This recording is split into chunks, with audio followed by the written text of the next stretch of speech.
মহাকাশ বিজ্ঞান গবেষণা করতে করতেই কথা বলছে, আপনি আমি যদি সূর্যের কাছে যেতে চাই, 1 অ্যাস্ট্রোনমিক্যাল ইউনিট 15 কোটি কিলোমিটার দূরে যাওয়া লাগবে। 1 অ্যাস্ট্রোনমিক্যাল ইউনিট সমান 15 কোটি কিলোমিটার। সূর্যের কাছে যেতে হলে 15 কোটি কিলোমিটার জায়গা যাওয়া লাগবে। এখান থেকে চিন্তা করেন, তারা ছোট্ট ছোট্ট মার্বেলের মতো মনে হয় যে তারা, এই তারার কাছে যদি আপনি আমি যেতে চাই, বর্তমান মহাকাশ বিজ্ঞান বলছে 3 লক্ষ অ্যাস্ট্রোনমিক্যাল ইউনিট। 1 অ্যাস্ট্রোনমিক্যাল ইউনিট যদি 15 কোটি কিলোমিটার হয়, 15 কোটিকে 3 লক্ষ দিয়ে গুণ দিতে হবে। সৌরজগতের সবচেয়ে কাছাকাছি তারার কাছে যদি যেতে চান, কাছাকাছি যেই তারা আছে সেখানে যেতে হলে 3 লক্ষ অ্যাস্ট্রোনমিক্যাল ইউনিট, 15 কোটি গুণন 3 লাখ, এত দূরে প্রথম তারা। এর চাইতে crore crore billion billion trillion trillion গুণ দূরে তারাগুলো আছে। এত এত সৃষ্টিগুলা যিনি আপনার আমার খাদেম বানায় রেখেছেন তিনি কে? এরপরে আসেন মুসলমান গ্যালাক্সির দিকে। বিলিয়ন বিলিয়ন গ্যালাক্সি, এর থেকে একটা গ্যালাক্সি আলাদা করেন, আকাশের মধ্যে দুধের মতো সাদা রেখা দেখা যায়, এটার নাম মিল্কওয়ে গ্যালাক্সি। এই মিল্কওয়ে নামক গ্যালাক্সি এর সদস্য আছে আবার crore crore billion billion trillion trillion. এত এত সদস্য থেকে নগণ্য একটা নক্ষত্র সদস্যের নাম সূর্য। এমন lakh lakh crore crore billion billion trillion trillion সদস্য। এক একটা নক্ষত্র, এক একটা নক্ষত্রকে সদস্য বানায়া গ্যালাক্সির ভিতরে যিনি নগণ্য সদস্য বানায় রেখেছেন তিনি কি? এরপরে চলে যান আমার ভাইরা প্রথম আকাশে। আল্লাহু আকবার যে বলেন একটু বুঝেন আজকে। চলে যান প্রথম আকাশে। মহাকাশ বিজ্ঞান বলছে প্রথম আকাশের পুরুত্ব 6.5 ট্রিলিয়ন কিলোমিটার। লক্ষ নয়, কোটি নয়, বিলিয়ন নয়, 6.5 ট্রিলিয়ন কিলোমিটার। এত বড় প্রথম আকাশটাকে যিনি আমার আপনার জন্য সৃষ্টি করে রেখেছেন তিনি কে? এরপরে চলে যান আমার ভাইরা দ্বিতীয় আকাশে। কত আকাশ? 130,000 আলোক বর্ষে বিশাল জগতের নাম দ্বিতীয় আকাশ। জোরে করে আল্লাহু আকবার। এটা আনুমানিক একটা হিসাব মহাকাশ বিজ্ঞানের। আপনি বলবেন হুজুর 130,000 আলোক বর্ষ কি হয়েছে? আলো 1 সেকেন্ডে শূন্য স্থানে চলতে পারে 3 লক্ষ কিলোমিটার। জোরে করে আল্লাহু আকবার। সেকেন্ড কদ্দুর? এই যে আঙ্গুলটা এইভাবে রাখছি, সোজা করতে যতক্ষণ সেকেন্ড যেতে লাগে ততক্ষণ। এবার সোজা আঙ্গুলটারে এ আস্তে বাঁকা করছি, বাঁকা করছে, এই করতে করতে লাগছে যতক্ষণ, সেকেন্ড যেতে লাগছে ততক্ষণ। এতক্ষণের মধ্যে আলো চলে যাবে 3 লক্ষ কিলোমিটার। জোরে করে আল্লাহু আকবার। এরপরে আসেন আমার ভাইরা, আলোটা 1 আলোক বর্ষ সমান সমান 9.5 ট্রিলিয়ন মাইল। এক আলোকবর্ষ সমান সমান যদি 9.5 ট্রিলিয়ন মাইল হয়, লক্ষ মাইল না, কোটি মাইল না, বিলিয়ন মাইল না, 9.5 ট্রিলিয়ন মাইল এক আলোকবর্ষ সমান 130,000 আলোকবর্ষ। এত বড় আলোর জগৎ, আলোকবর্ষের সময়ে আপনি যদি হিসাব করেন, এত বড় দ্বিতীয় আকাশটাকে যিনি সৃষ্টি করে রেখেছেন তিনি কে? এবার কত আকাশ? সবাই বলি তৃতীয় আকাশের দিকে তাকান আমার ভাইরা। মহাকাশ বিজ্ঞান বলছে 2 মিলিয়ন আলোকবর্ষ। 1 সেকেন্ডে যদি 3 লক্ষ কিলোমিটার যেতে পারে আলো, এক আলোকবর্ষ সমান সমান 9.5 ট্রিলিয়ন মাইল। সেই হিসাব করে তৃতীয় আকাশ এত বড় 2 মিলিয়ন আলোকবর্ষ। এবার চলে যান চতুর্থ আকাশ। চতুর্থ আকাশটা হচ্ছে 100 মিলিয়ন আলোকবর্ষের বিশাল জগৎ। 100 মিলিয়ন আলোকবর্ষ।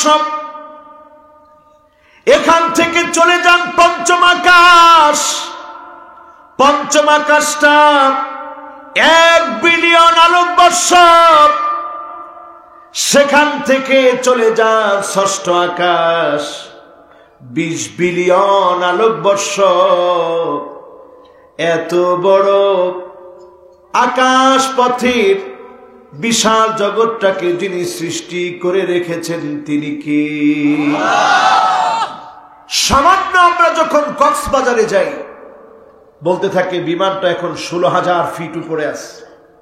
বিশ্বাস করবেন না, 16,000 ফিট উপর থেকে যখন 20 তলা, 30 তলা, 40 তলা, 50 তলা বিল্ডিং এর দিকে তাকান, একটা কলমের মতো মনে হয় না। সুবহানাল্লাহ। চিন্তা করেন মুসলমান, এত উপর থেকে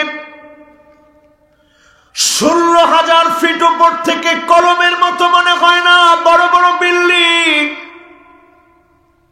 এবার চিন্তা করেন, এত বড় বড় আকাশগুলা যিনি আমার আপনার জন্য খাদেম বানায় রেখেছেন তিনি কে? ইদাস সামাউন ফাতারাত, আকাশ সবগুলা বিদীর্ণ হয়ে যাবে। ওয়াইদাল কাওয়াকিবুন তাসারাত, সব নক্ষত্রগুলা একটার পর একটা পড়বে। আজকে ইউক্রেনের দিকে তাকায় দেখেন, এক সময় আমার আফগানের বিরুদ্ধে দাঁড়িয়েছিল যে ইউক্রেন, আমার ইরাকের বিরুদ্ধে দাঁড়িয়েছিল যে ইউক্রেন, রাশিয়াকে বন্ধু ভেবে নিজের দেশের পারমাণবিক বোমা পর্যন্ত দিয়ে দিয়েছে। আজকে তাকায় দেখেন, নিশ্চয় একা ইউক্রেন, কেউ পাশে দাঁড়ায় না। মুসলমানের রক্ত যখন ঝরেছে, সারা দুনিয়ার কেউ মুসলমানদের দিকে তাকায় মা দেখায় নাই। আজকে তারা মারামারি করতেছে। বর্তমান রাশিয়া নিজেরা দাবি করতেছে ফাদার অফ অল বোমস। এমন একটা বোমা তাদের হাতে আছে, যেই বোমা বিস্ফোরণ ঘটালে 300 কিলোমিটার জায়গা পর্যন্ত এত ক্ষতি হবে, মানুষ কল্পনা না করাই ভালো এত বড় ক্ষতি হতে পারে।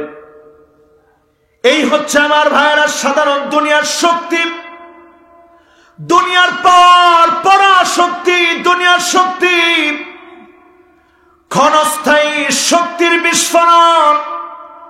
হিরোশিমা নাগাসাকিতে যেই বিস্ফোরণ ঘটানো হয়েছিল আজও মানুষ স্মরণ করে। এটা দুনিয়ার সাধারণ বিস্ফোরণ, আর যেদিন তারকাগুলা ছোটে ছোটে পড়বে, বিস্ফোরিত হবে, জমিনের কি অবস্থা হবে? সেদিন আমার আল্লাহ নিজে বলবে, মালাকুল মউত। যেই মালাকুল মউতের কাছে এতক্ষণ যে আকাশের কথা বললাম, 6.5 ট্রিলিয়ন মাইল, 6.5 ট্রিলিয়ন কিলোমিটার শুধু প্রথম আকাশটা। মালাকুল মউতের কাছে আকাশ জমিন পুরাটা মিলায়া একটা থালার মতো মনে হয়। এই জন্য পূর্ব পশ্চিমে উত্তর দক্ষিণে যখন সময় হয়ে যায়, রুহটা কবজ করতে যিনি ক্লান্ত হয় না তিনি মালাকুল মউত। বলেন আল্লাহু আকবার। সেই মালাকুল মউতকে আল্লাহ যখন বলবে, মালাকুল মউত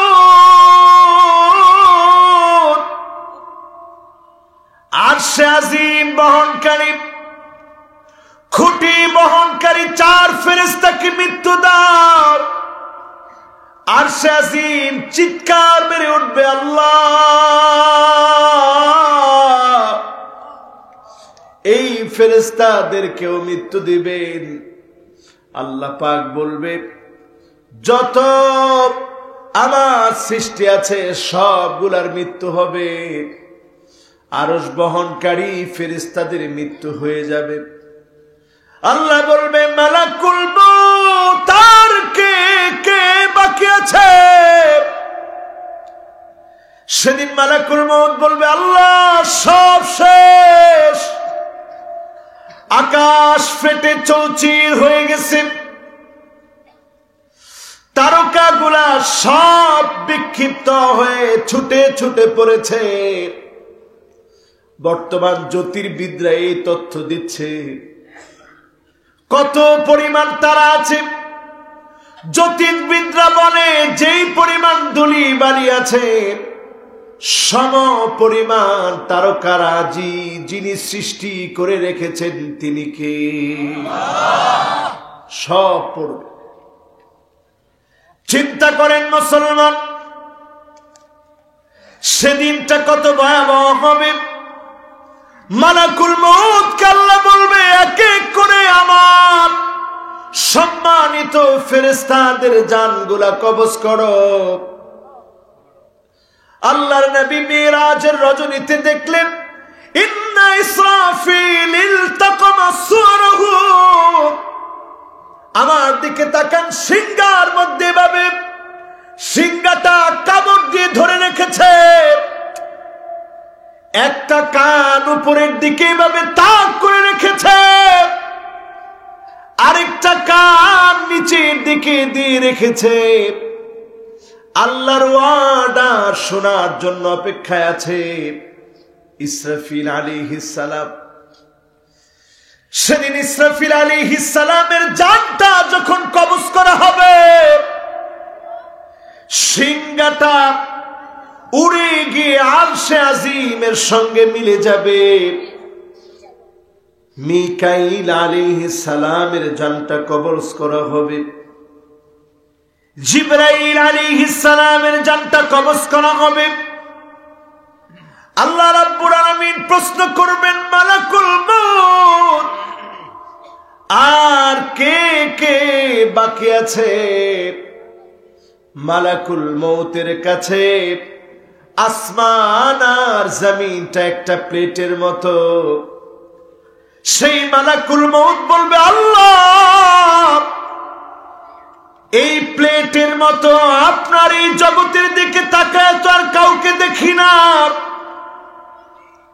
আর কাউকে পাই না, সব শেষ হয়ে গেছে, শুধু আমি আর আপনি আছি। সেদিন আল্লাহ ডাক দিয়ে বলবে, মুতিয়া মালাকাল মউত,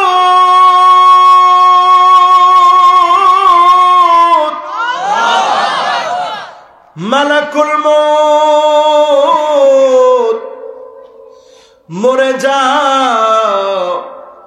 মালাকুল মউত মরে যাবে। সেদিন আমার আল্লাহ ডাক দিয়ে বলবে, হাল্লি মিন শরীক ফালিয়াতি হাল্লি মিন শরীক ফালিয়াতি হাল্লি মিন শরীক ফালিয়াতি। এমন কি কেউ আছো আমার শরীক দুনিয়ার জীবনে তোমার জন্য সিজদা করেছে, অনেক বড় অহংকারী ছিল, গর্ব করেছ, এমন কেউ কি আছো? হাল্লি মিন শরীক ফালিয়াতি, এমন কি কেউ আছো আমার শরীক আয় তো দেখি, কে আমার শরীক আয় তো দেখি, একটু দেখবো তো দেব। সব সেদিন নিঃশেষ হয়ে যাবে, একজনও কোনো কথা বলতে পারবে না, সব শেষ হয়ে যাবে। আমার আল্লাহ নিজে সেদিন ডাক দিয়ে বলবে লিমানিল মুলকুল ইয়াউম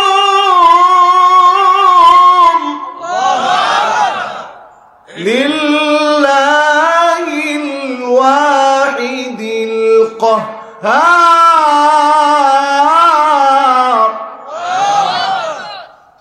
আজকের দিনের রাজত্ব কার? আল্লাহ নিজেই জবাব দিয়ে বলবে আজকের দিনের রাজত্ব আমি আল্লাহর। জোরে কোন আল্লাহ। রাগান্বিত এক মালিকের রাজত্ব যেদিন চলবে, সেই দিনের কথা আজকে আমাদের আলোচ্য বিষয়। সেই দিনটা এত কঠিন হবে, আল্লাহ পাক বলছেন ফালইয়াউমা নানসাহুম কামা নাসু লিকা ইয়াউমিহিম হাযা ওয়া মা কানু বিআয়াতিনা ইয়াজহাদুন। সেই দিনটা আল্লাহ বলবে গোলাম আজকে আমি তোদেরকে ভুলে গেলাম, যেভাবে আমি আল্লাহকে ভুলে গিয়েছিলাম। একটাবার চিন্তা করে, সেই দিন যদি আল্লাহ আমাকে ভুলে যান, সেদিন মনে রাখার মতো আর কেউ থাকবে না, ঠিক কিনা? আল্লাহ বলবেন হাল্লি মিন শরীক ফালিয়াতি, নিয়ে আয় আমার শরীককে। আজকে দুঃখজনক সত্য, বাংলাদেশে এমনও পীর আছে যেই পীরেরা সালাম দিলে হয় না, মুসাফা করলে হয় না, কোলাকুলি করলে হয় না, তাদের মোবারক পায়ের মধ্যে সেজদা করা লাগে। নাউজুবিল্লাহ তো কয় না, জোরে কর নাউজুবিল্লাহ। অনেকের মন ভীষণ খারাপ, হুজুর তো আমার পিসাবের বিরুদ্ধে যাচ্ছে। আরে আপনার পিসাব, একটু আপনি চিন্তা করেন সেদিনের অবস্থা কি। যেই মালাকুল মউতের সামনে আসমান আর জমিনটা একটা থালার মতো, যেই ফেরেশতাদের সামনে সাত আকাশ সাত জমিন একটা থালার মতো, সেই ফেরেশতারা সেদিন থরথর করে কাঁপবে। এবার চিন্তা করেন আপনি আমি কোথায়? সেই দিন আমার আল্লাহ রাব্বুল আলামিন কিছু মানুষকে মনে রাখবেন, বড় আদর করবেন। আমার আল্লাহ সেদিন মায়া করে বলবেন আজকে তোরা জান্নাতি, মৃত্যুর আর কোনো ভয় তোদের নাই, থাক থাক জান্নাতের মধ্যে থাক। আর জাহান্নামীদেরকেও সেদিন বলবে জাহান্নামীরা আর পালাবার কোনো জায়গা পাবি না, আজকে থেকে আর তোরা কোনোদিন পালাবার চিন্তাও করতে পারবি না। বারবার তোদের জন্য শাস্তি আর শাস্তি আসবে। ইন্না জাহান্নামা কানাত মিরসাদা, পুরা জাহান্নামটা থাকবে শাস্তি দিয়ে ভরা। আল্লাহর গোলামেরা মনটাকে নরম করে দিয়ে চিন্তা করেন, যতজন এখানে বসছেন কি আল্লাহ দেয় নাই? সব দিয়েছে আমার মালিক। এত এত নিয়ামত পাওয়ার পরে আল্লাহকে ভুলে গেছেন। একবার কল্পনা করে দেখেন, আমার দেশে বারবার ভূমিকম্প হয়, কেমন যেন ভূমিকম্পে ধাক্কা মারতে পারে না। ইমানদারদের ইমানের জোরে ধাক্কা লেগে বারবার ভূমিকম্প চলে যায়। করোনা আমার দেশে আসে, বিভিন্ন ভ্যারিয়েন্ট আমার দেশে আসে, বারবার আমার দেশের বুদ্ধিজীবীরা বলে দেশের অবস্থা 12টা বেজে যাবে। পরে আমরা দেখি কিছুই হয় না, কেমন যেন বারবার যিনি মাফ করে দিয়ে আমাদেরকে ডাকতেছেন তিনি কি? আওয়ালা ইয়ারাউনা আন্নাহুম ইফতানুনা ফি কুল্লি আম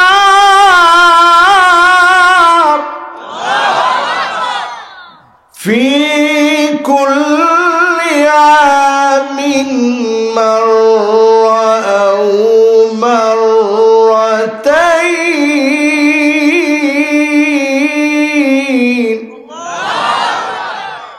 প্রত্যেকটা বছরে একবার দুইবার আল্লাহ পরীক্ষা নেন। সুম্মা লাম ইয়াতুবু ওয়ালা হুম ইয়াযাক্কারুন।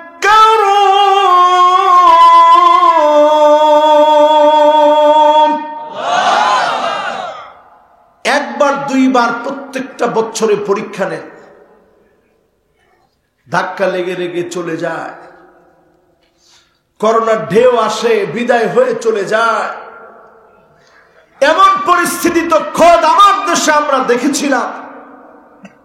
জুমার নামাজের সময় পর্যন্ত মসজিদে 10 জন মুসল্লি নামাজ পড়ছে। আমি আমার মসজিদে জুমার নামাজ পড়াতে গিয়ে যখন আলোচনায় বসছি, সামনে 10 জন মুসল্লি, বুক ফেটে কান্না আসতেছিল। মনে করতেছিলাম, আল্লাহ, এই তো মনে হয় কিয়ামত চলে আসতেছে।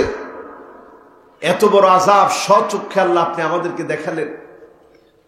নামাজ শেষ, বাহিরে বের হয়ে দেখি মুসল্লি আর মুসল্লি সব কাঁদতেছে। হুজুর, আল্লাহ মনে হয় বড়ই বেজার হয়ে গেছে, আল্লাহ মনে হয় আমাদেরকে আর ছাড়বে। এই দেশে আল্লাহ আমার সুযোগ করে দিল। আমার ভাইয়েরা, প্রতিদিন 5 বার করে আমার মালিক ডাকতেছে, মুয়াজ্জিন আল্লাহু আকবার বলে বলে আপনাকে আল্লাহর বরত্বের দিকে ডাকছে। সপ্তাহে 35টা বার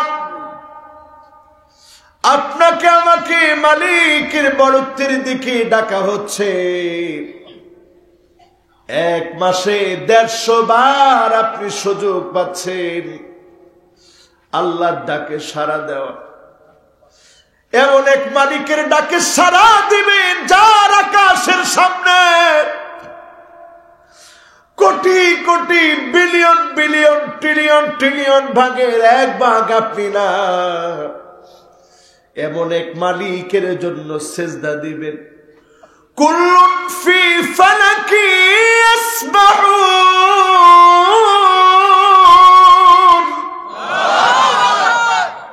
সব আপন আপন কক্ষপথে সাঁতার কাটে। বর্তমান পৃথিবীর বিজ্ঞানীরা অবাক হয়ে আছে, একের পর এক যে প্রাকৃতিক দুর্যোগগুলো ঘটছে। বেল থেকে পাথর বিচ্ছুরিত হয়ে আসতে পারে। এই পৃথিবী বড় ধরনের বিস্ফোরণের মুখে পড়তে পারে। ব্রাজিলের দিকে তাকায় দেখেন, হঠাৎ করে ভূমিধস হয়েছে। তাকায় দেখেন মালয়েশিয়ার দিকে ভূমিকম্প হয়েছে। তাকায় দেখেন ইন্দোনেশিয়ার দিকে ভূমিকম্পে মানুষ মারা গেছে। তাকায় দেখেন তুরস্কের দিকে ভূমিকম্পে অনেক জায়গা তছনছ করে ফেলেছে। আমার দেশে ভূমিকম্প আসে, ধাক্কা লেগে চলে যায়। এই দেশের মানুষগুলাকে ভালোবেসে যিনি সুযোগ দেন তিনি কে? এই সুযোগগুলা কাজে লাগা। সামনের সময় ভয়াবহ থেকে ভয়াবহ সময় আসতেছে, ভয়াবহ থেকে ভয়াবহ সময় আসতেছে। মুসলমান, বোঝার জন্য বেশি দূরে যাওয়া লাগবে না। কি দেন না এদেশের মানুষকে? আল্লাহর হাবিব বলেন, 4 জিনিস তুমি যদি তোমার সামনে পেয়ে যাও, তুমি বুঝে নিবা আল্লাহ রাব্বুল আলামিন সব তোমাকে দিয়েছে। 1 নাম্বার, আল মারআ সালিহা। আপনি প্রতিনিয়ত শুকরিয়া আদায় করবেন, যিনি আপনাকে বড় নেয়ামত দিয়ে দিয়েছেন তিনি কে? আল্লাহ। 2 নাম্বার বড় নেয়ামত, আল মাসকানুল ওয়াসি'। আল মাসকানুল ওয়াসি', বড় একটা বাড়ি আল্লাহ আপনারে দিচ্ছে, সুন্দর একটা বাড়ি করছেন। আছে না এরকম বাড়ি? এরকম একটা বাড়ি যদি আল্লাহ দেয়, বুঝবেন আল্লাহ বড় একটা নিয়ামত আপনারে দুনিয়ায় দিচ্ছে। পাইলেন একটা সুন্দরী নারী, দিনদার রমণী, দিনদার পরহেজগার সালেহা একজন রমণী পাইলেন, আর সাথে পাইলেন একটা বাড়ি। এরপরে আমার ভাইরা 3 নম্বরে, আল জারুস সালেহ। আপনার প্রতিবেশী যদি ভালো হয়, নেককার দিনদার হয়, বুঝে নিবেন আপনাকে যিনি অনেক বড় নিয়ামত দিয়েছেন তিনি কে? এরপরে হচ্ছে আল মারকাবুল হানি, অথবা আল হানিউল মারকাব, অথবা আল মারকাবুল হানি। এমন যানবাহন, আল মারকাবুল হানি, এমন যানবাহন, সুন্দর একটা যানবাহন দিচ্ছে আল্লাহ। তার মানে আল্লাহ যদি চলাফেরার জন্য একটা গাড়ি, ভালো একজন প্রতিবেশী, সুন্দর একটা বাড়ি, আর নেককার দিনদার যদি একজন স্ত্রী আল্লাহ দেন, একটা বড় নিয়ামত আল্লাহ আপনারা দিচ্ছে। আচ্ছা, আমাদের দেশের মানুষের আল্লাহ দিছে না এগুলো? কথা কয় না, দিছে না? এত নিয়ামত পাওয়ার পরে আল্লাহকে ভুলে যান নাই, প্রতিনিয়ত মালিককে স্মরণে রেখেছেন, যিনি আপনাকে কঠিন মুসিবতের সময়ে ভুলবেন না তিনি কে? একটু মনটারে নরম করে দিয়ে শুনেন। সেই দিনে আমার আল্লাহ গোলামদেরকে আদর করে ডাকবেন, আয় গোলাম, দুনিয়ার জীবনের শয়তান তোকে অনেক দিক থেকে নাড়াচাড়া করেছে। শয়তান প্রথমে আইসা একটা ধোঁকা দেয়, ইদা নাসিতা যানবা। আইসা কই, তুই যেরকম গুনাহ করছস এরকম গুনাহ অনেক মানুষই করে, তোর চিন্তা করার কোনো কারণ নেই। কয়নি এটা? কয়নি? আয় কই, তুই যেরকম গুনাহ করছস এরকম গুনাহ সব বেড়াই করে। যে হুজুরে ওয়াজ করতেছে হুজুরেও করে, কাজী তোর কোনো চিন্তা নেই। এরকম কয়নি? কয়নি? আমগরে তুই তো ওয়াজই করস, তোর আমলের দরকার কি? এই আমগর নামে যে সমস্ত টাইটেল গুলা সামনে বলে, আহা খাসা, যে টাইটেল গুলো আজকে আমার কইছে, আল্লাহ যদি একদিনেরটার জন্য ধরে যে এইগুলা কিল্লিয়ে কইছে আর তুই কিল্লিয়ে কিছু কস নাই কর, মানে আমরা করবো কি? আমরা দুনিয়ার টাইটেল সামনে দিয়া বইরে রাখে, মাইকে কোয়ার সময় আমগরে বসায় রাখে ক কি কমু ক। আল্লাহ যদি একদিনেরটা ধরে যে তুই কিসের মুফাসসির ছিলি, কি জ্ঞান তোর আছে ক, আল্লাহ কোনো জ্ঞানই নেই, মানুষে কইছে আর কি। আমাদেরকে আপনারা কন মুফাসসির, কন মুহাদ্দিস। ইমাম বুখারী কি পরিমাণ জ্ঞানী ছিলেন শুনবেন। ওনার সমসাময়িক 10 জন ওনার বন্ধু, এরা চিন্তা করছে কি রে একসাথে পড়লাম, এ আবার এত বড় মুহাদ্দিস হয় কেমনে? চল আমরা মুহাম্মদের কাছ থেকে গিয়ে জেনে আসি। ওনার নাম ছিল মুহাম্মদ বিন ইসমাইল বুখারী। চল গিয়ে জেনে আসি তার কাছ থেকে। আজকে আমরা এক একজনে 10টা করে হাদিস নিয়ে যাব, সব সনদগুলা উল্টা পাল্টা করে, বাপের জায়গায় ছেলের নাম, ছেলের জায়গায় বাবার নাম, এগুলা সব সনদগুলা উল্টা পাল্টা করে তারপরে ইমাম বুখারীর গিয়ে আজকে ধরব। ইমাম বুখারীর কাছে বন্ধুরা আসছে, এক একজনে 10টা হাদিস করে নিয়ে আসছে, 10টা হাদিস করে এক একজনে নিয়ে আসছে যে আজকে ধরব। ইমাম বুখারী রাহিমাহুল্লাহ কি বড় পণ্ডিত ছিলেন, কত বড় মুহাদ্দিস ছিলেন, কি পরিমাণ মেধা আল্লাহ তাআলা তাদেরকে দিয়েছেন চিন্তা করেন মুসলমান। ইমাম বুখারীর কাছে আসছে, বলল যে আমাদেরকে চিনছেন তো মুহাম্মদ? বলছে হ্যাঁ চিনছি, আমার সাথে পড়ার লোক, তোমাদেরকে চিনবো না কেন? কি খেদমত করতে পারি বলেন? বলছে আমরা এক একজনে 10টা করে হাদিস নিয়ে আসছি, 10টা হাদিসের সনদ আর মতনটা একটু আপনি দেখে দিবেন, ঠিক আছে কিনা? ইমাম বুখারী বলছে ঠিক আছে। প্রথম জন বলেন। প্রথম জনের প্রথম হাদিসটা শোনাই বলতেছে, এবার বলেন এই হাদিসের সনদের মধ্যে কি সমস্যা? সিলসিলাতুর রুওয়াত, যারা হাদিস বর্ণনা করে রাবীদের মধ্যে কি কি সমস্যা আছে বলেন তো দেখি। ইমাম বুখারী বলছে আচ্ছা আপনার এর পরের হাদিস কোনটা সেটা বলেন। বলছে না একটা একটা করে সমাধান দেন। কইছে না একটা দেওয়া লাগবে না, 10টাই বলেন। 10টাই বলছে এবার সমাধান দেন। কইছে না এবার সমাধান দেওয়া লাগবে না, এর পরের জনের 10 হাদিস বলেন, এর পরের জনের 10 হাদিস বলেন। এমনি এমনি করে 10 জনের 100টা হাদিসের সনদের মধ্যে কার কি ভুল হয়েছে ইমাম বুখারী একজন একজন করে প্রত্যেক জনের সনদের ভুলগুলো ধরায় দিয়েছে। সুবহানাল্লাহ। কত বড় মুহাদ্দিস ছিলেন ওনারা, কত বড় মুহাদ্দিস ছিলেন ওনারা। ওনাদের শানে প্রশংসা চলতো, আমাদের শানে কোনো প্রশংসা চলে না। সেই ইমাম বুখারী রাহিমাহুল্লাহ মা ছোটবেলায় স্বপ্ন দেখছে ওনার পেট ফুলে গেছে। স্বপ্ন দেখে মা অবাক যে কি দেখলাম। বড় একজন আলেমের কাছে ব্যাখ্যা জিজ্ঞাসা করছে, বড় আলেম ব্যাখ্যা করলো আপনার ছেলে সাধারণ কোনো ছেলে না, সে একজন মস্ত বড় হাদিসের মুহাদ্দিস হবে। বলেন আল্লাহু আকবার। স্বপ্ন বাস্তব হয়ে গেছে। আমার ভাইরা যতজন এখানে বসছেন, একটু বোঝানোর জন্য বলছি, শয়তান নানাভাবে আমাদেরকে ধোঁকা দিবে। এর মধ্যে ধোঁকা আসবে এইভাবে যে তুই যেরকম গুনাহ করো সেরকম গুনাহ সবাই করে। এই ধোঁকা দেয় কি দেয় না?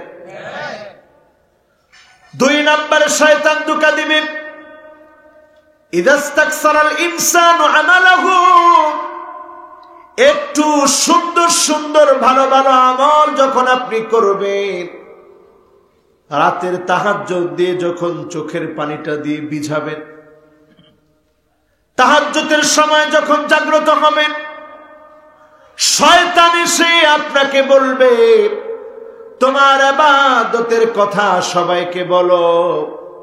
লোকটা ঘুরে ঘুরে সবাইকে বলবে জানেননি আমি তাহাজ্জুদের সময় জাগি, নামাজের প্রথম কাতারে থাকি, এলাকায় ভালো মানুষ একজন কেউ দেখি না, শুধু একমাত্র ভালো মানুষ আমি আমার নিজেকেই মনে করি, এমন লোক আছে না? না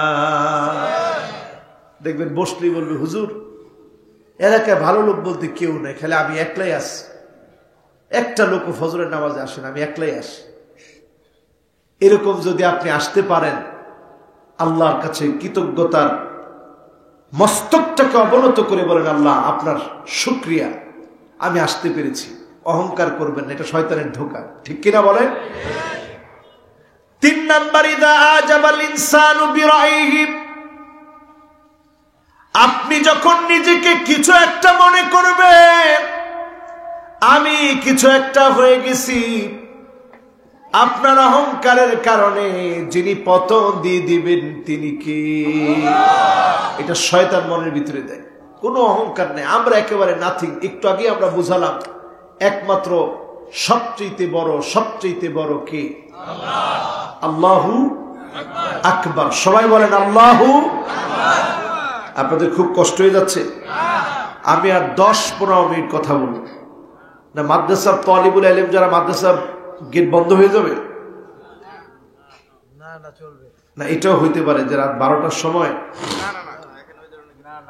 বাস, তাহলে আমরা সবাই একটু মনোযোগী হই ইনশাআল্লাহ। দেখছেন শয়তানের কথা বলতেই শয়তান কিন্তু ক্ষিপ্ত হয়ে গেছে, এতক্ষণ কিন্তু মনোযোগটা ছিল। যেই শয়তানের কথার দিকে যাচ্ছি, শয়তান আমাদের মনোযোগটা নষ্ট করাইতেছে। আপনারা খালি ঠিক করে থামছেন। ওই দিন আমার বাসায় মোবাইলে অ্যালার্ম দেওয়া 5:30 বিশ্বাস করবেন না, ফজরের আগের টাইম, একটা গুরুত্বপূর্ণ স্বপ্ন দেখার টাইম। কানটা খারাপ করে শুনি, এই ফজরের আগের সময়টা গুরুত্বপূর্ণ স্বপ্ন দেখার একটা সময়। এই সময়ে আপনি যা স্বপ্ন দেখবেন সকালে সুপ্রভাতের মতো সত্য হয়ে যাবে। এই রকম গুরুত্বপূর্ণ সময়ে অনেক সময় দেখবেন শয়তান এসে কেমনে ধোঁকা দেয়। আমার মোবাইলের অ্যালার্ম বাজতেছে, অ্যালার্ম বাজার ঠিক আগ মুহূর্ত থেকে আমি স্বপ্ন দেখতেছি আমি মক্কায় গেলাম। মক্কায় যাওয়ার পর কয়েকজন বাঙালি দৌড়ায় আসছে, হুজুর আপনার খুব ভক্ত আমরা, আপনার ওয়াজ শুনি, এই হোটেলে আপনি উঠছেন? আমি বললাম হ্যাঁ এই হোটেলে উঠছি। আমার নিজের ঘটনা বলতেছি, এই হোটেলে আমি উঠছি। বলার পরেই সময় হয়েছে আমার মোবাইলের অ্যালার্ম বাজার। যে অ্যালার্ম বাজার সময় হয়েছে, শয়তান তো আর বসে নেই। আমারে ওই লোকটা দেখাইতেছে, হুজুর এইটা হচ্ছে আপনার কলিং বেলের সুইচ, কলিং বেলটা টিপ দিবেন, সাথে সাথে হুজুর নিচ থেকে আমি আসবো, যা যা লাগবো আপনার আপনি বলবেন। এইটা হচ্ছে আরেকটা কলিং বেল, এটাতে টিপ দিলে আপনার খানা দানা যা লাগবে ওই লোক এসে সব দিয়ে দিবে। এইটা এই কলিং বেল, এটা এই কলিং বেল, মানে ওই দিক দিয়ে আমার অ্যালার্ম কিন্তু বাজতেছে। আমি ভাবলাম কি রে, কলিং বেলের আওয়াজ সবগুলো মিলে আমার মোবাইলের মতো বাজে কেন?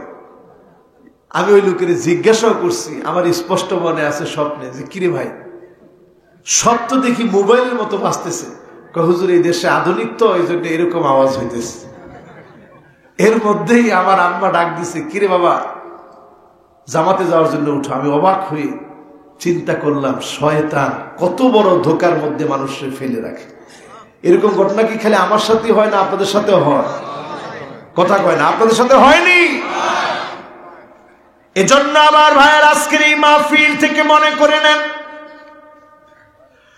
শয়তান চ্যালেঞ্জ করে নিয়েছে, মালিক আমি চ্যালেঞ্জ করে নিলাম, আমি ডান থেকে ধোঁকা দেব, বাম থেকে ধোঁকা দেব, সামনে থেকে ধোঁকা দেব, পিছন থেকে ধোঁকা দেব, আপনি পাবেন না অধিকাংশ আপনার গোলাম যারা আপনার কৃতজ্ঞতা আদায় করবে। আজকের মাহফিলে হিসাব মিলায় নেন, অধিকাংশ লোক আজকের এই ওয়াজ শুনবে, তারপরেও অধিকাংশ লোকই ফজরের নামাজের সময় জামাতে হাজির হবে না। ঠিক কিনা বলেন? সুতরাং এই মাহফিল থেকে আজকে একটু হিসাব মিলায় নেন, একটু হিসাব মিলায় নেন। ওয়ালা তাজিদু আকসারহুম শাকিরিন, শয়তান চ্যালেঞ্জ করলেন, অধিকাংশ লোক আপনি পাবেন না যারা শুকরিয়া আদায় করবে। শুকরিয়া আদায় করার সিদ্ধান্ত যারা নিয়েছেন, আজকের এই মাহফিল থেকে মনটাকে আল্লাহর জন্য বেঁধে ফেলেন। শয়তান অনেক ধোঁকা দিবে। লা তাকনাতু মির রাহমাতিল্লাহ,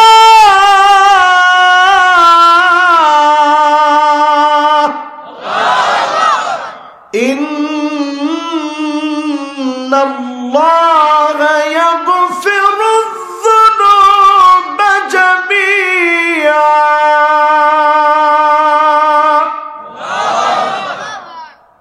আল্লাহর রহমত থেকে নিরাশ হয়ো না। যিনি ডেকে ডেকে আপনার সব গুনাহ মাফ করে দিবেন তিনি কি? আল্লাহ। তিনি সাধারণ কোন দয়ালু না, তিনি রহমান, অতি দয়ালু, অতি দয়ালু। 40 বছর ধরে নাফরমানি করেছেন, একটা বার মাফ চাওয়ার মতো মাফ চেয়ে দেখেন, যিনি মাফ করবেন তিনি কে? পৃথিবীতে আত্মহত্যার সংখ্যা বেড়ে যাচ্ছে, মানুষ আল্লাহরে বুঝতে চায় না। আমাদের দেশেও একজন আত্মহত্যা করলো। আত্মহত্যার আগে, আল্লাহ তুমি আমারে কেন এত কষ্ট দিস, আল্লাহর উপরে দোষ দেয়। হারে মুসলমান, আল্লাহ তুমি আমারে কেন এত কষ্ট দিস, আমি আত্মহত্যা করব। অথচ ওই লোকটা যদি একটাবার চিন্তা করতো, 2017 সনে তার নিজেরই ক্যান্সার হয়েছিল, ক্যান্সারের পরে আল্লাহ তারে সুস্থ করে দিস, আর সে আল্লাহরে কইতেছে, আল্লাহ তুমি আমারে কেন এত কষ্ট দিস। আল্লাহ আপনারে কষ্ট দেয় নাই। মাঝে মাঝে দরিদ্র অভাবীদের দিকে তাকায় দেখবেন, আল্লাহর প্রতি কৃতজ্ঞতা বোধ বেড়ে যাবে। সেই দিন আমি সিরাজগঞ্জে গেলাম, একজন অন্ধ হাফেজের পাশে বসে খাচ্ছি। আমার খাদেম সাক্ষী আছে, আমার ড্রাইভার সাক্ষী আছে। সিরাজগঞ্জের অনেক ব্যক্তিবর্গ যারা সেখানে ছিল তারা জানে, হাফেজ সাহেব পাশে বসে খাচ্ছে। ভাটা মাছ যখন তার পাতে দেওয়া হলো, প্লেটে দেওয়ার পরে আমি কেন যেন মন থেকে মনে হলো এই লোকটা ভাটা মাছ চিনে নাকি।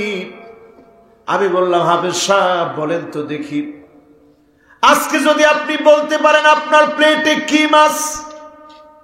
আমি অবাক হয়ে অন্ধ হাফেজের দিকে তাকাইছিলাম, দুইটা চোখে একটু দেখে না, মাছটার গায়ে হাত দিয়ে বলে ফেলেছে, হুজুর এই মাছটার নাম ভাটা মাছ। আমি অবাক হলাম, এই মাছটা সাধারণ নাম বাজা মাছ ছিল। মাছ বাজা হলে আকৃতি তেমন বোঝা যায় না, তার ভিতরেও যিনি অন্ধ একটা মানুষকে বোঝার ক্ষমতা দিয়েছেন তিনি কি?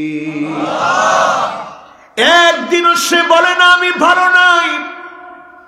তার জন্য প্রতিবন্ধী ভাতা দেওয়ার জন্য কার্ড করে দেওয়ার কথা যখন এসেছে, বারবার বলতেছে, হুজুর আল্লাহ আমারে অনেক খাওয়ায়, অনেক পড়ায়, খুব ভালো চলি। দুইটা চোখ নাই, তারপরেও সে ভালো চলে। আল কোরআনু গিনান লা ফাকরা বাদাহু ওয়ালা গিনান দুনাহু। এই কোরআন হচ্ছে ধনী। এই কোরআনের কাছে যারা আসবে তাদেরকে যিনি ধনী বানায় দিবেন তিনি কি? আপনারা অনেক আলেমের ঘরের খবর জানেন না। ঘরের ভিতরে তেমন ভালো খাবার নাই, কিন্তু গায়ের পোশাকটা ভালো, মুখের মধ্যে সব সময় হাসি আছে, সবার সঙ্গে হাসি মুখে কথা বলে। আল কোরআনু গিনান লা ফাকরা বাদাহু ওয়ালা গিনান দুনাহু। কারণ তার সিনার ভিতরে কোরআন আছে, তার জবানের ভিতরে কোরআন আছে। এমন মানুষটাকে যিনি ধনী বানায় দেন তিনি কে? আমি এমন অনেক ধনী দেখছি যারা সত্যিকারের ধনী না, যাদের দিল ধনী হতে পারে নাই। কোটি কোটি টাকা অভাবের রশি টান যেন তার পিছনে লেগে থাকে। আমি এমন অনেক দরিদ্র দেখছি যারা দেখে আমার কাছে মনে হয়েছে তার চাইতে ধনী আর কে। জীবনের সুখটাকে খুঁজে নেন আমার ভাইরা। চূড়ান্ত ভাবে দুনিয়াতে আপনি সব পেয়ে যাবেন এমন না। আমার জীবনে আমি অনেক পেয়েছি, অনেক কিছু না পাওয়ার বেদনা আছে। সব বেদনা একদিন যিনি মুছে দিবেন তিনি কে? জান্নাত হচ্ছে সব বেদনা মোছার জায়গা। একটা ঘটনার দিকে একটু তাকায় দেখেন, জান্নাত কিভাবে সব বেদনা মোছার জায়গা। সেদিন আল্লাহ জান্নাতের মধ্যে সব জান্নাতীদেরকে ডাক দিবে। ডাক দিয়ে আল্লাহ বলবেন, ও জান্নাতীরা রে, আয় আয়, আজকে তোদের সঙ্গে আমি মাওলা কথা বলবো। সেদিন আমার আল্লাহ ডাক দিয়ে বলবে, ইবাদি সালুনি ওতিকুম, ও আমার গোলাম আজকে একটা বার বল কি লাগবে, আজকে আমি তোকে দেব। হাল আনতুম রাদিন আন্নি, গোলাম তোরা কি আমার উপরে খুশি? আপনার মতো সামান্য বান্দা খুশি না হলে আল্লাহর কি আসে যায়? আল্লাহ বলবে গোলাম তোরা কি আমার উপরে খুশি? জান্নাতীরা বলবে কদ গফরতা যুনুবানা ওয়া সাতারতা উয়ুবানা ওয়া আদখালতানাল জান্নাহ ওয়া আ'তাতনা মিনান নার। ও আমার আল্লাহ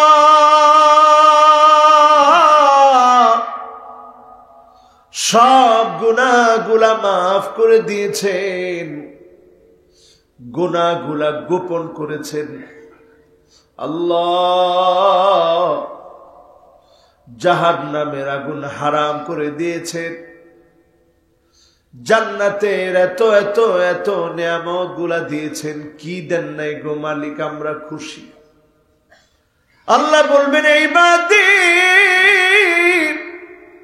সালুনি ওতিকুম, চাও চাও আমার কাছে কি লাগবে।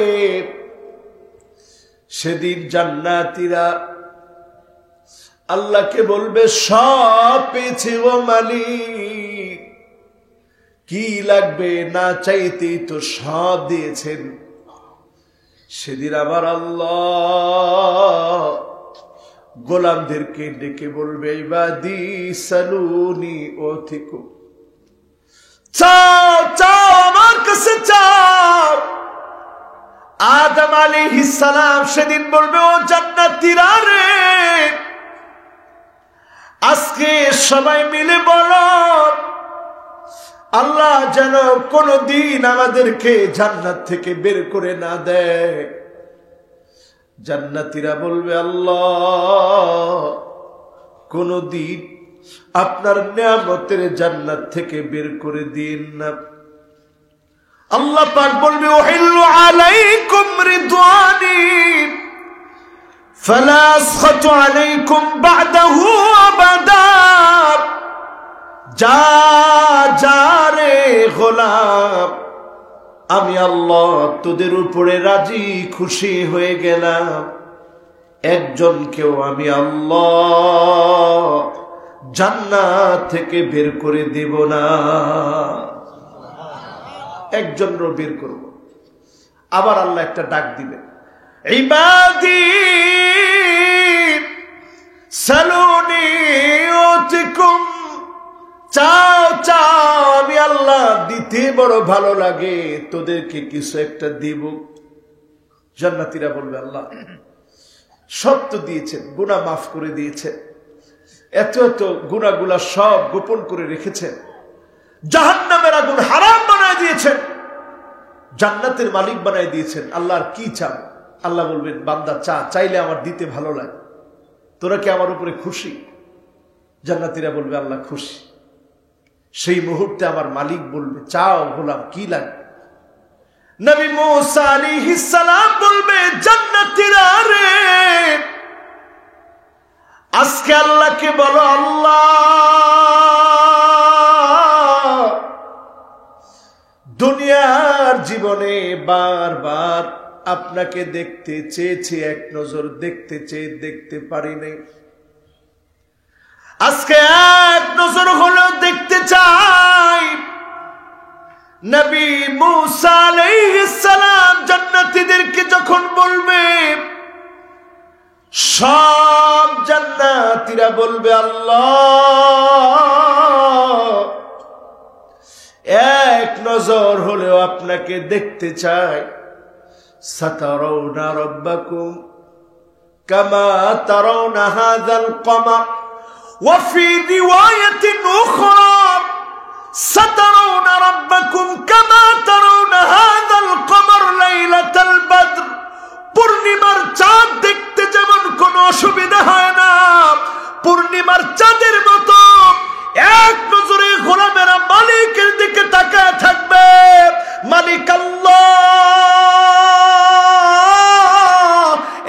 এক নজরে গোলামদের দিকে তাকায় থাকবে, বলেন আল্লাহু আকবার। এই দৃশ্যের মধ্য দিয়ে যুগের পর যুগ, কালের পর কাল চলে যাবে। সেদিন সামনাসামনি রব তার গোলামদেরকে দেখবে, গোলাম তার রবকে দেখবে। সেদিন আল্লাহ সবারে ডাকবে।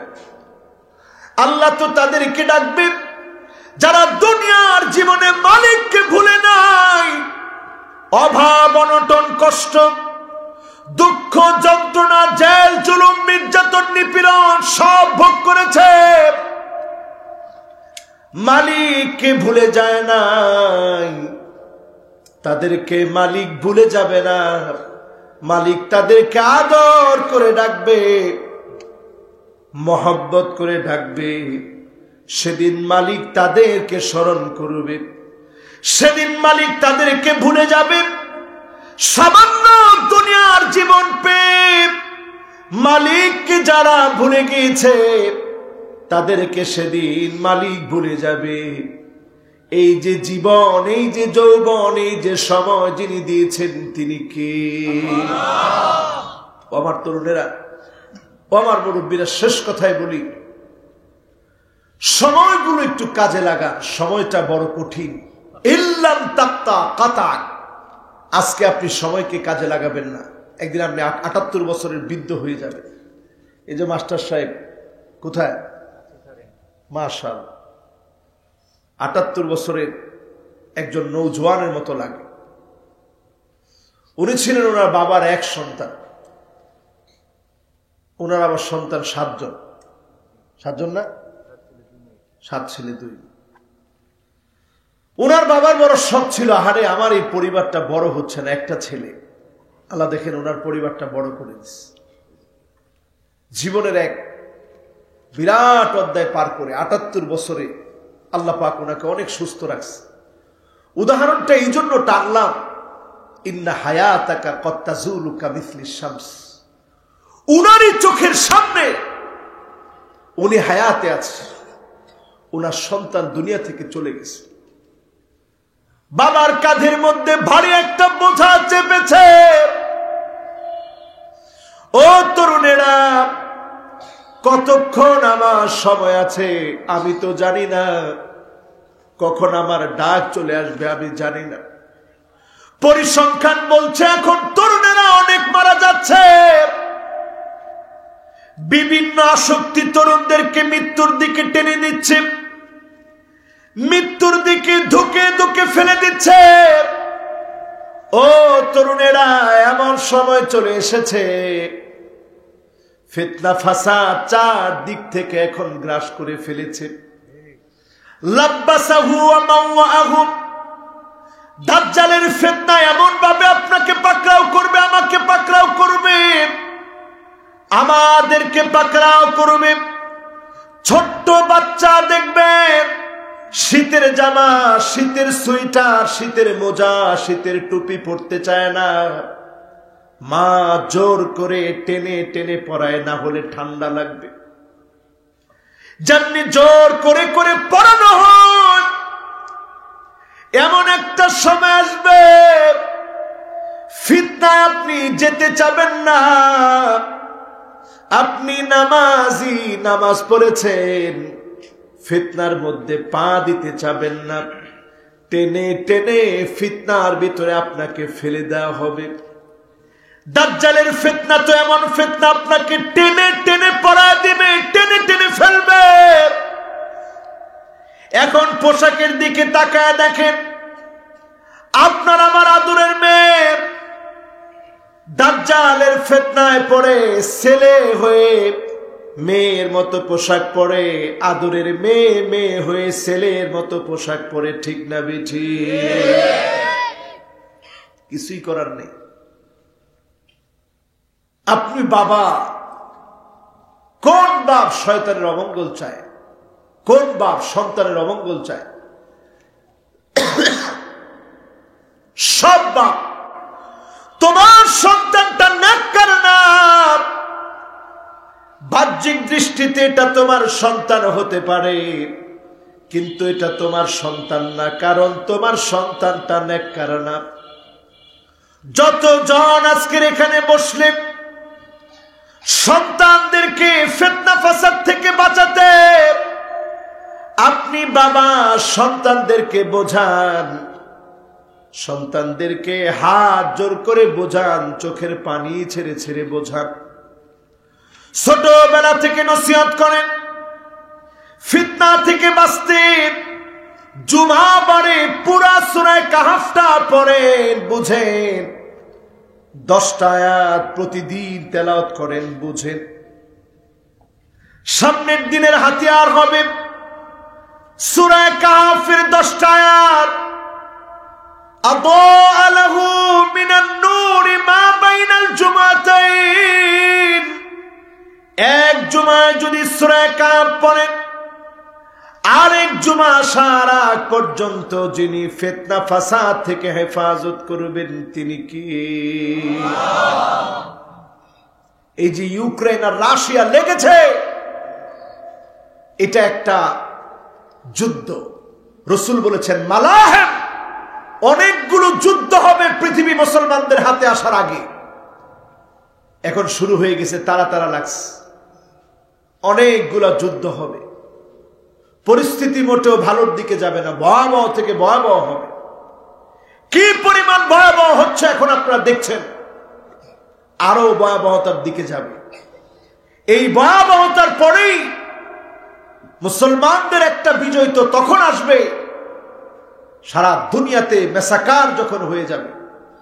ইমাম মাহদী তো তখন আসবে যখন একটা বিকট আওয়াজ হবে, 70,000 মানুষের কানের পর্দা ফেটে যাবে, 70,000 মানুষ অন্ধ হয়ে যাবে, 70,000 মানুষ বোবা হয়ে যাবে। এরপরে ইমাম মাহদী আলাইহিস সালাম আসবে। ওই সময়ে যখন হাজী সাহেবদেরকে জবাই করে দেওয়া হবে, তাহলে সময়টা কি সহজ না কঠিন? ইমাম মাহদী আলাইহিস সালাম মদিনা থেকে পালায় চলে আসবে। মক্কায় রুকনে ইয়ামানি আর মাকাম ইব্রাহিমের মাঝখানে লোকেরা দেখেই বুঝবে ইনি ইমাম মাহদী। এমন হয়ে যাবে মুসলমান তখন বলবে, এই মুহূর্তে আমাদেরকে বায়াত দেন, না হলে আপনার গর্দানে আঘাত করব, এরপরও বায়াত নিব। জোরে বলেন আল্লাহু আকবার। মুসলমান, কাজী সময়টা একেবারে শেষের দিকে আমরা হাঁটতেছি, একেবারে শেষের দিকে। আরবের দিকে তাকায় দেখেন, ধ্বংসের দ্বার প্রান্তে দাঁড়িয়ে আছে। শামের দিকে তাকায় দেখেন, আজকে শাম তসনস হয়ে গেছে। ফালা খায়রা ফিকুম, আল্লাহর নবী বলে গেলেন, শাম শেষ হয়ে গেলে কল্যাণ তোমরা তালাশ করে পাবা না। এখন আমাদের দেশে আল্লাহ বিশেষভাবে মহব্বত করে কিছু কল্যাণ আছে, কতদিন আছে আমরা জানি না। 21 বছর বয়সে আমার ছেলেদেরকে যদি ড্রাগ এডিক্টেড বানানোর জন্য মদের লাইসেন্স দেওয়া হয়, কল্যাণ এই দেশেও খুঁজে পাওয়া যাবে না। ঠিক না বেঠিক? কদিন পরে শুনবেন 100 জন নারী একত্রিত হয়েছে যে আমাদেরকে লাইসেন্স দিয়ে দেয়। তো একদিকে নেশা, আরেকদিকে নারী, জগৎ ধ্বংস হইতে আর কিচ্ছু লাগে না। ঠিক কিনা বলে? এগুলা যখন চলতেছে, জাহালত যখন বেড়ে গেছে, এলেম যখন উঠে যাচ্ছে, ধর্ম শিক্ষাকে যখন শিক্ষা আন্দোলন থেকে বাধ্যতামূলক না বানায় ধর্ম শিক্ষাকে যখন অতিরিক্ত বানানো হচ্ছে, ধর্ম শিক্ষা করলে করলেন, না করলে না করলেন, এটা মানুষ করেনি। চাপায়া দিলেও মানুষ করে না। আর আপনি এখানে পড়লে পড়লেন, না পড়লে না পড়লেন। এই যদি হয় ধর্ম শিক্ষার অবস্থা, এমনি তো মোটামুটি ইসলাম বুঝে এমন নেতা পাওয়া দুষ্কর। ঠিক কিনা বলে? সামনের হালত কি হবে একটু চিন্তা করেন। একজনই বলতে গিয়ে বলে ফেলছে আগামীকাল সলাতুল ঈদের জানাজা এতটাই হবে। আমি মনে করছি যে আচ্ছা, একবার মানুষের ভুল করতেই পারে, দ্বিতীয়বার তো শুধরে নিবে।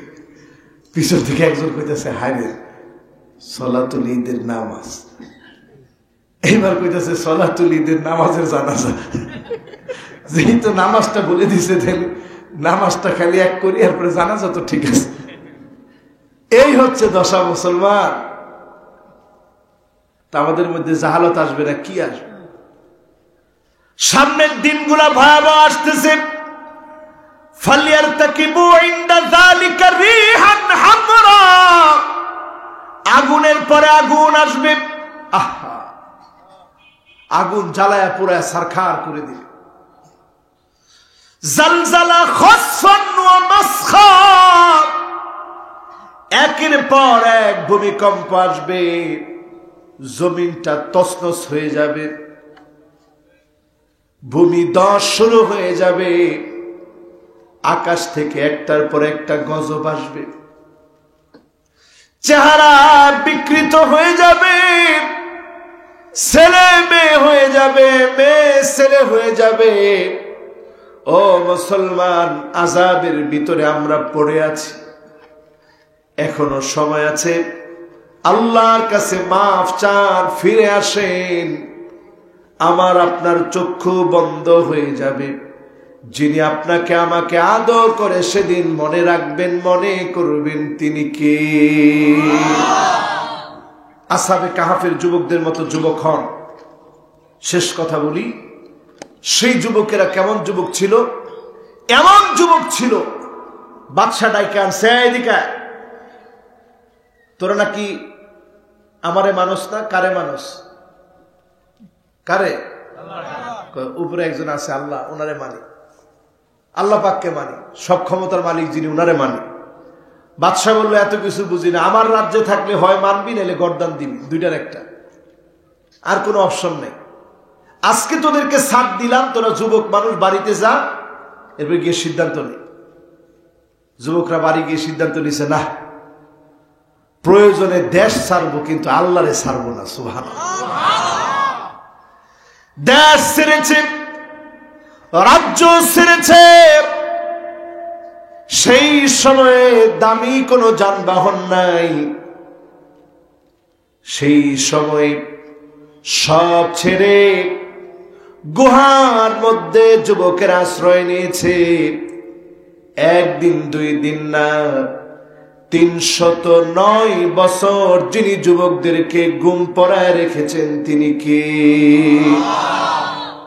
সূরা কাহাফ পড়লে এমনি দাজ্জালের ফিতনা থেকে মুক্তি পাওয়া যায় না। এখানে এই যুবকদের কথা যখন আপনি পড়বেন, আপনি সত্য অন্বেষী হবেন। সত্যের সন্ধানে বের হয়ে যুবকেরা যেমন নিদর্শন দেখেছে, আপনিও যখন সত্যের জন্য বের হবেন, যিনি নিদর্শন দেখাবেন তিনি কে? ঘুমাইছে কয়দিন? 309 বছর। এরপরে যখন জাগছে, একজন আরেকজনে জিজ্ঞাসা করে, কয়দিন ঘুমাইছস? ইয়াউমা নাও বা'দা ইয়াউম, দিন অথবা দিনের কিছু অংশ মনে ঘুমাইছে। খিদা তো লাগছে, কিছু নিয়ে আয়। আমরা রাত্রে ঘুমায়, সকাল হইলে খিদা লাগে। আর 309 বছর তারা ঘুমাইছে, যা কিছু নিয়ে আস। বাজারে গেছে ওই আগের টাকাগুলা নিয়ে। এই মুদ্রাগুলা দেখে তো দোকানদার অবাক, কিনে এগুলা পাইছেন কই? ভয় পেয়ে গেছে, হায়রে শাসক তো জেনে যাবে। এর মধ্যেই যিনি এই ত্যাগ আর কোরবানি, শুধু গুহার ভিতরে আসছে, আশ্রয় নিছে, এতটুকু ত্যাগ আর কোরবানি যুবকদেরকে কত দামি বানিয়ে দিয়েছে। যুবকগুলোকে আল্লাহ রাব্বুল আলামিন এতটুকু ত্যাগ আর কোরবানিকে কবুল করে জালেমের মূলোৎপাটন যিনি ঘটিয়ে যুবকদেরকে বিজয়ী করেছেন তিনি কে? আজকের যুবকেরা অনেক ফিতনা ফাসাদ আসবে। আসহাবে কাহফের যুবকদের মতো তোমাদেরকে হিম্মতওয়ালা হওয়া লাগবে। বাতিলের কাছে মাথা নত করা যাবে না। বাদা আল ইসলামু গরীবান ওয়া সায়াউদু গরীবান তুবা লিল গুরাবা। আল্লাহর জান্নাত তোমাদের অপেক্ষায় আছে, তোমাদেরকে দিয়ে বিজয় হবে। নিজেদেরকে ব্যতিক্রমী যুবক বানাও। সবাই গান শুনবে, তুমি গান শুনবে না। সবাই ইয়ারফোন দিয়ে ঘুমাতে যাওয়ার সময় আল্লাহকে ভুলে গান শুনতে শুনতে ঘুমাবে। তুমি আল্লাহকে স্মরণ করতে করতে ঘুমাও, জাগ্রত হয়েও আল্লাহকে ডাকো। নামাজের সময় মালিকের শরণাপন্ন হয়ে সাড়া দাও, আল্লাহকে বারবার মনে করো। প্রত্যেকটা কাজে ব্যতিক্রমী যুবক তুমি তোমার নিজেকে বানাও।